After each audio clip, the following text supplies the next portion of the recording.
ce vlog est un total fail. Vraiment, depuis le début que je fais des vidéos, j'ai jamais autant fail un vlog.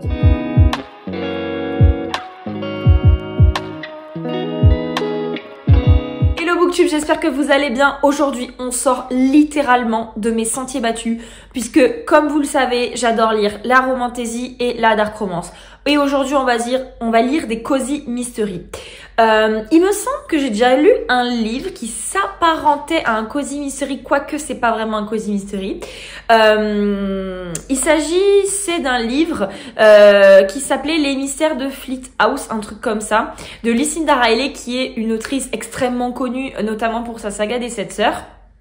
Et j'avais lu ce livre, donc en fait où elle est enquêtrice, elle résout une enquête d'un meurtre avec énormément de mystères dans un pensionnat en fait de garçons. Et ça m'avait énormément plu, alors que pour moi un livre sans romance, sans fantasy, pourquoi? Mais j'avais énormément aimé, donc je me suis dit, j'ai trop envie de tester les cozy mystery. En plus, sachant que quand je regarde des vidéos sur ce genre de livres, ou même que je regarde à Cultura les livres en fait de cozy mystery, les résumés ont l'air super cool, ces tours dans des super jolis décors, des super ambiances et tout. Et je me suis dit, là, fin de l'été, début de l'automne, clairement dans Cozy Mystery, il y a Cozy. Donc pour moi, ça m'a clairement appelé en ces temps d'automne. Et je me suis dit, on va essayer.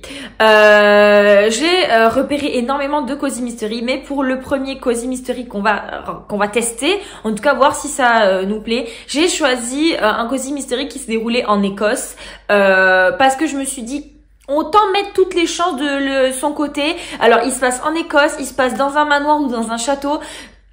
Deux trucs clairement qui me font vibrer à 1000%. Donc, je me suis dit, on va mettre un petit peu toutes les chances de son côté. Donc, le livre que j'ai choisi, c'est Loch Down Abbey. Donc, clairement, Loch, je me suis dit un petit peu Loch Ness et tout ça. Ça m'a clairement fait penser à mon voyage en Écosse. Donc, c'est plutôt ça qui m'a appelé. Le résumé a l'air vraiment bien aussi. Je vais vous lire juste après. En plus, vous voyez la couverture juste ici, mais la couverture, je la trouve vraiment trop mimes. Et la maison sur la couverture, clairement, ça me fait rêver. Donc, au niveau du résumé.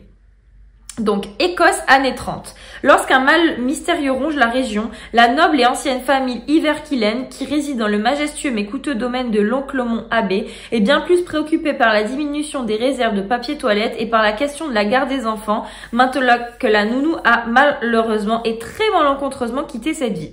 Pour ne rien arranger, le comte Iverkillen est retrouvé mort dans d'étranges circonstances. Banal accident pour la police. Madame McBain, la gouvernante, n'en est pas aussi convaincue et toute la maisonnée est suspectée. Incroyable, non? Surtout le fait que ce soit une gouvernante dans un manoir et tout. Franchement, j'adore. C'est clairement l'ambiance en fait que j'aime, et surtout les ambiances comme ça avec des manoirs, etc. On n'en voit pas énormément en tout cas dans mon genre de lecture habituel. Donc j'ai trop hâte. Il fait plus ou moins 400 pages. Donc j'espère que je l'aurai lu avant la fin de ce vlog, que j'aurai fini. En tout cas, donc c'est en français, donc normalement ça devrait pas trop poser de soucis. Avant toute chose, avant toute lecture, quoi que ce soit, j'ai envie de faire un petit test culinaire. Sur TikTok, je vois tout le temps passer, je vois pas passer que des livres sur TikTok, je vois tout le temps passer ces temps-ci ces framboises enrobées de chocolat que tout le monde cherche partout, à Auchan, à Carrefour, tout ce que vous voulez, que personne ne trouve. Bah, bien sûr, ici non plus, je les ai pas trouvées, donc j'ai vu des recettes pour les faire maison. Sauf que je les ai testées tout à l'heure, on va les tester, je vais vous montrer le clip où je suis en cuisine, tout ça. Alors, la fonte du chocolat blanc, c'est très bien passé. La fonte du chocolat au lait, c'est très mal passé, ce qui fait que j'ai dû rajouter du lait, du machin, du bordel. Du coup, j'ai peur que la coque de chocolat au lait fige, mais reste un petit peu bizarre. Donc, on va tester ça, étant donné que vaut mieux le faire soi-même, étant donné que je les trouve pas, et surtout qu'apparemment en supermarché c'est un peu cher.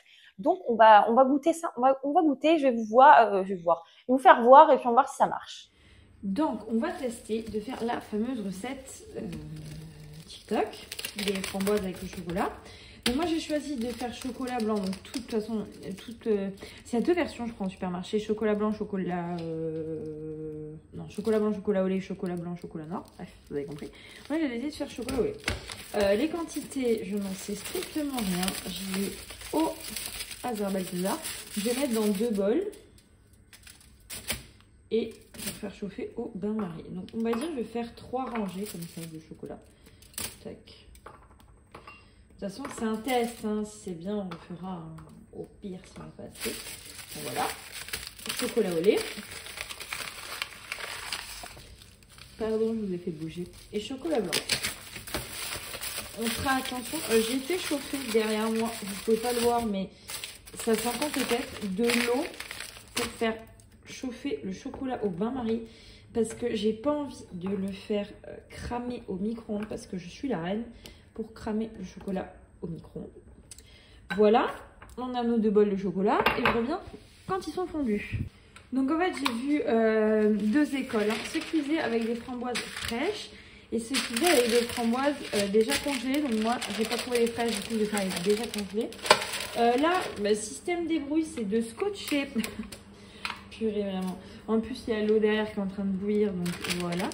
C'est de scotcher une feuille de papier cuisson sur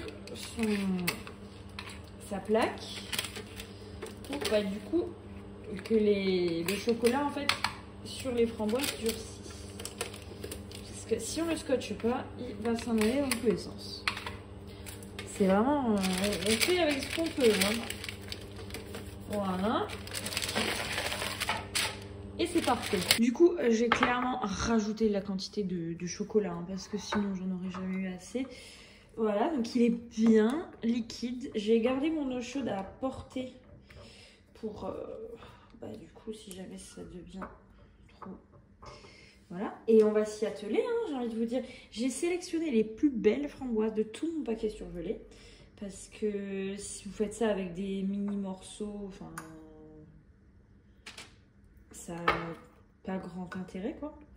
Donc en fait, l'avantage que les framboises soient déjà congelées, il paraît que bah, ça permet que du coup le chocolat fige beaucoup plus vite. Quoi tu dis, oh? Hein? Qu'est-ce qu'il y a? À qui tu parles? Ok. Mais vu le prix apparemment des vrais, je pense que ça vaut la patience. Tac. Ah ouais, ça fiche déjà. Regardez, celle-là. Là. Ah ouais, mais c'est déjà figé quoi. Incroyable ça.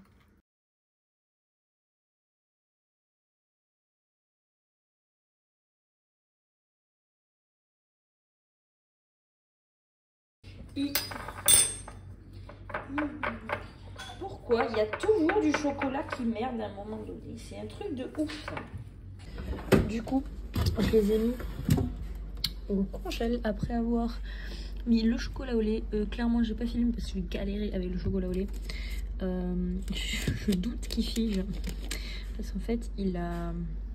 Bof. Je doute qu'il fige comme il faut. Bon, dans le doute, ce sera toujours bon quand même. Allez hop, j'ai trop hâte de tester. Alors du coup, ça se présente de la sorte. J'en ai pris une petite juste pour goûter comme ça. J'en ai pris une grosse pour vous la découper.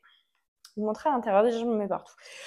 Du coup, pourquoi mon chocolat au lait a foiré? Parce que du coup, je l'ai fait chauffer après le chocolat blanc. Du coup, mon eau était beaucoup plus chaude et je pense que je l'ai brûlée parce qu'en fait, l'eau était trop chaude et que bah, c'était trop chaud. Donc c'est pour ça que j'ai rajouté du lait, du machin, du truc pour essayer de le liquéfier. Ça a marché, mais ce qui fait qu'en fait, là, ça sort vraiment du congélateur. Donc c'est dur parce que c'est au congélateur, mais vous voyez, ça fait pas une coque, alors que le chocolat blanc dessous, ça fait vraiment une coque. Donc c'est un peu dommage, bon, ça se mangera quand même. Hein. Du coup, là, framboise, c'est un peu congelé. Hein. Très bon.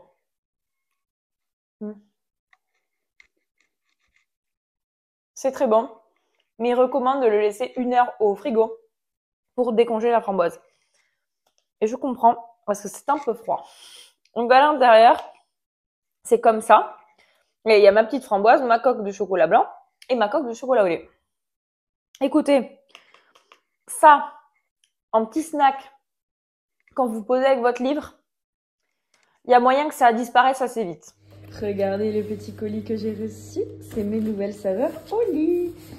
Et marqué Oli. Oli. on l'ouvre ensemble. Désolée, je tiens qu'à une main. Merde, j'ai oublié du scotch, je crois. Ça, ah, c'est bon. Ça, on s'en fout. Ça, on s'en fout. Oh. Donc j'ai commandé 3 nouvelles saveurs. Il y a une qui n'est pas... Attendez, je vais vous montrer après. Attendez, déjà je sors la gourde. C'est les nouvelles gourdes qu'ils ont sorties. Dès que j'ai vu qu'ils sortaient des nouvelles gourdes comme ça, j'ai commandé. Hein. Oh, la matière, elle est trop bizarre. Oh, la matière, ça fait pas du tout matière gourde en fait.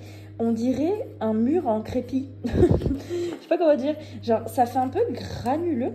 Et en fait, ce qui est trop bien avec ces gourdes, bon, déjà la couleur est magnifique, qu'on s'entende, c'est qu'en fait, genre, ça garde au frais ou au chaud.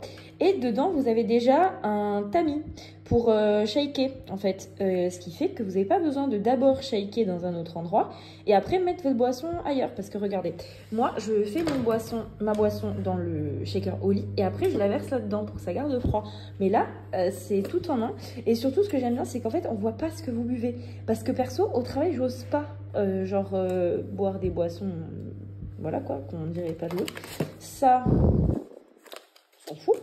Du coup, j'ai pris un seul au lit. Oups, là. Thé. Donc, c'est Iced Tea. Et c'est les nouveaux. Donc, c'est melon et thé vert. Et après, j'en ai pris 2. Énergie, après avoir saigné des vidéos pour voir lesquelles étaient les meilleures et tout.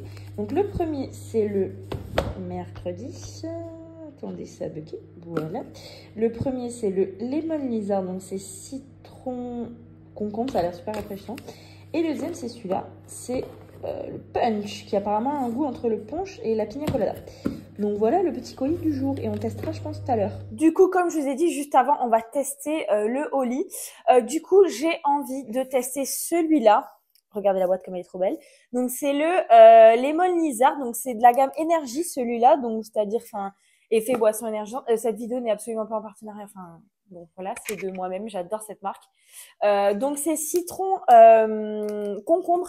J'avais entendu qu'apparemment, il était super, super bon. Donc, dedans, ça se présente... Attendez, que je fasse bêtise. De la sorte. On n'enlève pas le petit sachet d'humidité. Faites pas la même bêtise que moi parce que sinon, bah, après... après, ça prend l'humidité, ça devient un truc tout dur, tout bizarre. Donc voilà. Je vais partir à la recherche de la petite cuillère et puis on va tester ça. Du coup, j'ai rempli ma super belle gourde que je vous montre. Du coup, je vais mettre mon petit tamis après. Et alors, attendez, je vais essayer de pas faire de bêtises. Donc, la petite cuillère, elle est comme ça. Et en fait, elle est différente selon les paquets, en fait. J'ai eu un paquet dans le colis hein, où il y avait de la... genre une cuillère un peu plus longue. Peut-être c'est différent pour les Oli thé et Oli énergie, je ne sais pas. Du coup, j'ai mis une petite dosette. Faire attention parce que la poudre, elle est très très volatile, elle est super fine. Ce qui fait que c'est super miscible dans l'eau, mais qu'en même temps, quand vous ouvrez le paquet, vous en prenez plein la gorge. Je suis en train de galérer à refermer le paquet. Je suis en train de plus tout casser qu'autre chose. Donc écoutez, je fermerai ça plus tard. Je mets mon petit bordel. Voilà. Je mets mon petit bouchon. Et là, on remue. Vraiment, j'ai vraiment hâte de voir. La gourde, en fait, elle remplit pile poil en fait 500 millilitres. J'ai envie de voir si ça se remue aussi bien qu'avec le shaker en fait. Parce que le shaker, ça se remue super bien. Mais là, juste un tamis comme ça, en plus, le tamis, vous voyez, c'est pas un tout petit truc. Donc, je me demande. Et j'ai aussi hâte de voir si la saveur est bonne. J'ai vu sur le site qu'apparemment, si on avait utilisé moins de 35 grammes de poudre, un truc comme ça, on pouvait renvoyer la saveur qui ne nous plaisait pas et se faire soit rembourser, soit... ça sent bon. Ça sent... J'ai une protéine de chez MyProtein, je regarde parce qu'elle est là-bas, au citron qui sent pareil. Et ouais, il y a un arrière-fond de frais.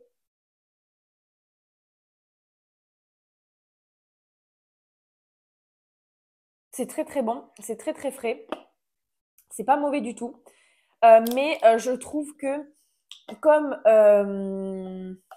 les deux saveurs en fait que j'ai déjà goûté avant de Oli Energy, il y a un arrière-goût qu'il n'y a pas dans les Oli Ice Tea. Donc je pense que l'arrière-goût, c'est vraiment l'arrière-goût du truc qu'ils mettent dedans en fait pour faire l'effet énergie. Mais sinon, c'est très très bon et les gens ont raison quand ils disent que c'était une très bonne saveur. Et j'adore la gourde, hein. Elle est trop belle. Ça s'est très très bien mélangé. Et je la trouve un peu grande juste pour 500 millilitres, mais écoutez. Mais je trouve ça bizarre parce qu'au cul là, de la gourde, il y a marqué un truc, j'ai l'impression que c'est marqué 1 litre. En fait, ça fait pile poil 500. Donc écoutez, j'aime beaucoup, c'est validé. Les gars, je suis vraiment mal barrée avec cette lecture. Dans quoi je me suis embarquée, sérieusement? Dans quoi je me suis embarquée? Ça va pas le faire. Ça va pas le faire, les gars. Clairement, je suis vraiment mal barrée pour ce livre parce que du coup, j'ai lu. Alors, je vais vous expliquer pourquoi je suis mal barrée. Étant donné que je vais pas énormément parler de ce livre, autant parler d'autre chose. Je suis mal barrée parce que déjà, c'est pas mon genre de prédilection, on va pas se mentir. Le livre est assez long, il se lit assez lentement, donc ça, c'est personnellement quelque chose qui, moi, me saoule assez vite. J'ai lu que 10%, et encore, c'était vite fait dans la voiture, donc clairement, c'était pas les conditions les plus optimales. Il y a rien qui m'a accroché, rien du tout. Et pourtant, le truc de enfin l'environnement autour d'un lac en Écosse et tout, franchement, dans un château, tout ça, c'était fait pour m'appeler, mais ça m'a pas appelé du tout. Et j'ai eu énormément de trucs en fait de prévus ces derniers jours qui fait qu'en fait j'ai pas lu du tout. Et j'avais encore moins envie de lire vu que le livre ne m'attirait pas. Du coup, je ne sais pas quoi faire. Je pense que je vais changer complètement de stratégie. Tant pis, je vais laisser ce livre de côté. Peut-être je le reprendrai un jour ou pas. Mais je pense que la stratégie que je vais adopter, c'est d'en commencer peut-être un autre. J'en avais repéré une saga à Cultura. En fait, j'ai plus le titre, mais je vais vous l'afficher juste ici. C'est une saga où en fait c'est une fille qui va ouvrir un truc de pâtisserie et en fait chaque épisode en fait c'est quelqu'un qui meurt dans sa pâtisserie ou à côté et en fait chaque fois elle est obligée de résoudre le crime pour prouver que c'est pas elle, tout ça quoi. Donc je pense que je vais essayer ça. Je sais pas si c'est moins long au niveau des pages, j'espère parce que si c'est un petit truc de 200 et quelques pages, franchement je sais que ça va plus vite passer. Et en fait, les titres, ils sont vraiment mignons parce que chaque fois, c'est écrit, mais tarte aux fraises ou mousse au chocolat ou pépites de chocolat. Et je crois que le premier, d'ailleurs, c'est un truc avec pépites de chocolat. Et juste, en fait, en plus, ça m'attire parce que le nom des gâteaux enfin, me donne trop envie, en fait. Et je sais pas si le nom des gâteaux, ça a un rapport avec un truc dans le livre ou c'est juste histoire de mettre un gâteau différent à chaque fois. Donc, je pense qu'on va vraiment changer de stratégie. Je pense que je vais faire ça. Et tant pis, l'autre, on le mettra de côté, on verra ce qu'on en fait. Mais on est mal parti, on est très très mal parti là. Enfin, honnêtement, autant je suis. Quand c'est dans mon genre littéraire, donc peut-être ça aide aussi, je suis assez bon public, j'aime pas mal de trucs, je mets rarement des lectures en dessous de 3 étoiles, mais là, j'y arrive pas quoi. Et je sais pas si c'est le livre le problème ou si c'est le genre littéraire le problème. De toute façon, en lisant l'autre livre, je pense qu'on le saura vite. Donc je vais commencer ce livre-là, là. Et du coup, on va bien voir. Parce que là, le vlog Je découvre la Cozy Fantasy, c'est un peu un fail là pour l'instant, je vous avoue. Avant toute chose, je vais me choisir une petite bougie. Donc ça, c'est toute ma collection des bougies de Charo. C'est une marque que j'adore, j'ai pas que ça. Mais du coup, je vais m'en allumer une petite, ça va nous faire une petite ambiance pour la soirée. Je pense que... Qu'est-ce qu'on a? Sous-bois, non. Au coin du feu. Celle-là, pour l'hiver, l'automne, elles sont trop bonnes sur le feu de bois. Je pense que je vais allumer celle-ci, qui est nuit d'été. Je vais essayer de l'ouvrir à une main, mais bien sûr, je ne vais pas y arriver. Et je vais allumer celle-là parce que ça sent l'été et que clairement, dans quelques temps, je pense que cette bougie, je ne pourrai plus l'allumer. Voilà. Elle sent trop bon, ça sent une odeur de propre, un peu... Mais merde. Oh putain. Mais ce soir, vraiment, j'ai la poisse. Franchement, j'ai la poisse. Bon, bah, comme vous voyez, un petit souci d'allume-feu. Donc, je vais descendre chercher quelque chose pour allumer ça. Donc je vous disais, elle sent le frais, un peu parfum masculin assez léger, ça sent trop bon. Voilà. Petite ambiance, déjà, ça nous met mieux. Ce vlog est un total fail. Vraiment. Depuis le début que je fais des vidéos, j'ai jamais autant fail un vlog. Je sais pas si c'est juste pas le bon moment. Je sais pas pourquoi ça fail, mais ça a fail. Clairement, je n'ai pas commencé d'autres livres pour essayer de voir si j'aimais bien le genre ou quoi. Je vous ai dit, j'ai eu plein de trucs à faire. Je n'ai pas pris le temps pour lire parce que j'avais le temps, mais je n'ai pas pris le temps. Donc, je pense que clairement, genre dans les prochaines semaines, quand j'aurai bien mon emploi du temps cadré et tout, en fait, je vais me prévoir des temps où je lis. Je sais que de telle heure à telle heure, je lis, je fais rien d'autre. Et puis, c'est pas non, mais je vais faire ça en attendant. Non, non. Je lis parce que là, bon Dieu, mais le fail, quoi. Le fail le plus total. Et le pire, c'est que, comme je vous dis, j'ai lu 10% du livre d'avant. Je voulais en commencer un autre. Comme vous avez bien pu le constater, l'autre n'a pas été commencé. Je ne désespère pas. Je ne désespère pas. Je recommencerai à essayer de lire le livre dont je vous ai parlé, du coup, Crime et pépites, non, c'est Meurtre et pépites de chocolat, je crois, un truc comme ça. Mais pareil, c'est 500 pages. Et pourtant, quand on les voit dans les boutiques, j'ai pas l'impression que ça fait 500 pages. Après, c'est peut-être 500 pages, mais dans un livre de poche, donc peut-être c'est pas long, mais vous savez très bien, moi, les livres longs, c'est pas vraiment mon délire. Donc écoutez, là pour le prochain vlog, écoutez, histoire que je vous spoil un petit peu, on va partir sur quelque chose de bien, sur quelque chose de très très bien même. On va faire un petit retour, retour dans mon adolescence en fait, parce que je sais pas, la dernière fois j'étais en train de réfléchir. Et j'étais en train de me dire, mais avec quoi t'as commencé à lire? Et en fait, j'ai commencé à lire, je pense comme beaucoup, avec les Twilight. Autant il y a d'autres personnes, c'est vraiment à fond Harry Potter, autant moi c'est les Twilight. Et en fait, c'est en re-regardant la série The Vampire Diaries que je me suis dit, ah mais oui, c'est vrai, c'était un peu la même époque. Et je me suis dit, est-ce que 10 ans, presque 15 ans plus tard, est-ce que si tu relisais Twilight, ça te ferait le même effet, le même truc? Parce que je l'ai lu, Twilight, j'étais en CM2, du coup j'avais 11 ans. Mais ça, on en parlera dans le prochain vlog du coup. Mais du coup, le prochain vlog, avant d'attaquer les vlogs d'octobre où là, les romances, monstres, le gore, le machin, le truc, là, on va s'éclater, je vous le dis tout de suite. J'ai envie de me faire une petite relecture de Twilight 10 ans plus tard, voir ce que ça donne. Donc ça, ce sera le prochain vlog. Je ne désespère pas pour les Cozy Mystery. Je réessayerai, je pense, dans un moment où je serai un peu plus dans le mood, dans le truc. Du coup, j'ai commencé mon vlog Twilight juste après. Donc si vous me voyez habillée pareil, vous inquiétez pas. Et je vais m'imposer des temps de lecture comme ça, je suis sûre de le lire. Donc voilà, n'hésitez pas à me dire vos recommandations de Cozy Mystery. Peut-être j'ai pas lu le bon, je ne sais pas. Après j'ai essayé qu'avec un, donc mais je pense que c'était plus la période parce que normalement je suis assez facile pour les lectures. J'espère néanmoins que ce vlog vous aura plu. Je vous attends la semaine prochaine pour le vlog Nostalgie Twilight et jusqu'à la prochaine vidéo. Je vous dis bye.